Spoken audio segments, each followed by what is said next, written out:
Gubernur DKI Jakarta Anies Baswedan menyatakan pihaknya terus mengupayakan peningkatan pelayanan perpipaan air bersih di seluruh wilayah ibu kota. Sebab saat ini masih terjadi ketimpangan dalam pelayanan air bersih.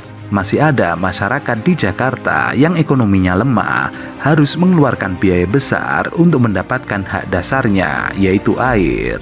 Anies juga mencontohkan pelayanan air bersih di Kepulauan Seribu. Sebelum adanya subsidi, setiap menggunakan air dapat mengeluarkan uang sebesar 32.000 per meter kubik. Sedangkan setelah adanya subsidi, masyarakat hanya membayar Rp3.500 per meter kubik. Hal tersebut juga dirasakan untuk warga yang tinggal di daratan. Kebutuhan air bersih dapat dihargai Rp70.000 per meter kubik dengan pengeluaran sebulan bisa mencapai Rp600.000. Karena hal itu, Anies menyatakan Pemprov DKI akan secara bertahap melakukan peningkatan pelayanan tersebut, yakni untuk wilayah Kepulauan Seribu dan daerah yang belum ada jaringan perpipaan. Kapasitas air di Jakarta mencapai 20.725 liter per second. Meskipun Jakarta dilintasi belasan sungai dan waduk, namun hanya 6% yang dapat dijadikan sebagai air baku untuk diolah menjadi layak minum. Sementara 81% kebutuhan air baku di Jakarta berasal dari Waduk Jatiluhur. Minimnya pemanfaatan air dari sungai-sungai yang melintasi Jakarta karena mutu dari air tersebut di bawah standar, sehingga menyebabkan cakupan layanan air perpipaan di Jakarta belum mencapai angka ideal, yakni 85%. Anies memang gubernur yang memperhatikan soal air. Sebelumnya, Anies Baswedan mengungkapkan rasa syukurnya atas keberhasilan Pemprov DKI Jakarta dalam pembuatan sistem pengolahan air minum Mokerfat. Alhamdulillah, pada Hari Air Sedunia tahun 2021 ini, kita merayakan bersama dengan keberhasilan dan pencapaian berupa peresmian sistem pengolahan air minum Mokerfat, tulis Anies Baswedan. Kecepatan akses air minum adalah mandat yang diberikan kepada Pamjaya untuk menuntaskannya. Menjadikan kewajiban pemerintah memberikan hak atas air kepada warganya tertunaikan. Berasal dari efisien pengelolaan limbah susun dan saluran yang ada di kawasan dusun Bekasi. Penerapan sistem tersebut berkonsep integrasi pengelolaan air berkelanjutan dalam Hari Air Sedunia. Peringatan Hari Air ini adalah amat penting. Hargailah air sebagaimana kita menghargai diri kita sendiri. Bahwa pada Hari Air Sedunia tahun 2021, sistem penyediaan air minum Mokerfat Pesakih dinyatakan resmi digunakan. Kami bersyukur bahwa Spam Mokerfat yang bisa melayani sampai dengan 9.700 pelanggan baru telah diresmikan.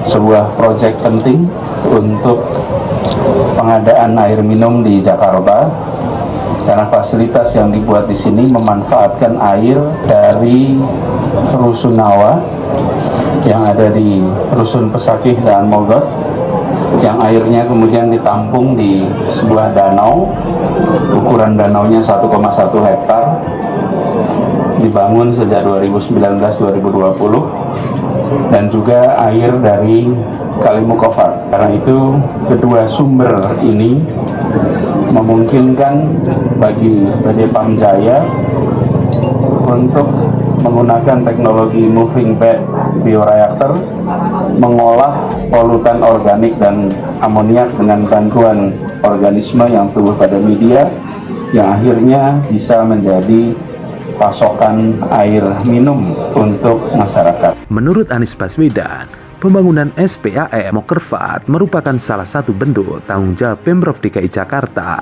untuk memastikan kebutuhan air di ibu kota terfasilitasi dengan baik. Dalam unggahan tersebut, Anies Baswedan menceritakan sedikit soal sejarah Kali Mokerfat yang merupakan suplai air terbesar dan terbanyak untuk Batavia di abad ke-18. Kali Mokerfat dibangun pada tahun 1678 sampai 1689 untuk membangun aliran sungai Cisadane Tangerang dan menghubungkannya dengan kanal-kanal kota Batavia untuk menambah suplai air serta pengendalian banjir. Bahkan sempat menjadi jalur transportasi air dari Tangerang ke Batavia. Kali Mokervat menjadi suplai air terbanyak untuk kota Batavia pada abad ke-18, kata Anies. Anies Baswedan mengungkapkan bahwa SPAM Mokervat merupakan sistem pengolahan air yang memiliki teknologi lengkap sehingga menghasilkan air berkualitas tinggi yang dapat dikonsumsi oleh masyarakat. SPAM Mokervat memiliki teknologi yang lengkap menggunakan moving bed bioreaktor untuk mengolah polutan organik atau amoniak, proses ultrafiltration untuk memisahkan semua partikel seperti debu, bakteri hingga virus, untuk memisahkan garam serta sisa polutan lainnya menggunakan teknologi reverse osmosis. Sektor utama di kawasan Kepulauan Seribu. Bagi penduduk di Kepulauan Seribu, salah satu kebutuhan paling mendasar adalah air bersih. Sampai dengan tahun 2018, masyarakat di Kepulauan Seribu itu mengandalkan namanya BWRO, BWRO, Brackish Water Reverse Osmosis. Ini seperti air payau yang tentu saja belum memenuhi standar air minum dan pengambilannya pakai ember, tidak perlu ada perpipaan. Sekarang alhamdulillah dari apa yang kita lakukan, dari 11 pulau, 10 pulau sudah menggunakan namanya SWRO, Seawater Reverse Osmosis. Ini adalah air yang diolah, disuling sehingga memiliki kualitas standar air minum dan diantarkan ke rumah penduduk melalui perpipaan. Jadi mereka tidak harus menyiapkan menggunakan ember yang dibawa. Lalu harganya itu Rp1.050 per meter kubik. Dan kami Pemprov DKI mengalokasikan subsidi kira-kira Rp23.000 per meter kubik.